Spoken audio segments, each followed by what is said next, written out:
النجم المغربي عز الدين أناحي يحرج مدربه الإسباني بفريق مارسيليا.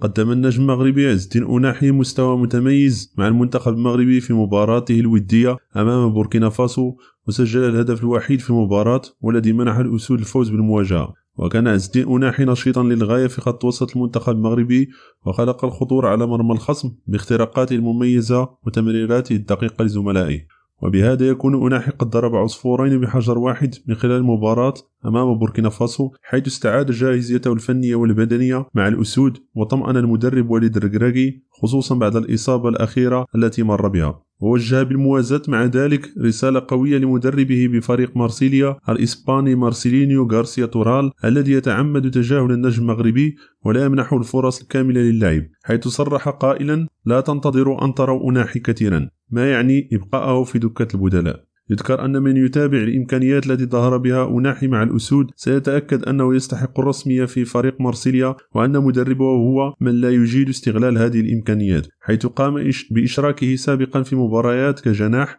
وهو ما لم يسمح للاعب بإظهار موهبته الفذة. فهل في رأيكم سينصف أناحي في المباريات المقبلة؟ هل سيتحرك مسؤولو النادي للتحدث مع المدرب وتغيير أسلوب التعاطي مع اللاعب؟ اتركوا لي آراءكم في التعليقات ودمتم سالمين. لا تنسى الاعجاب بالفيديو والاشتراك بالقناة مع الضغط على الجرس ليصلك كل جديد.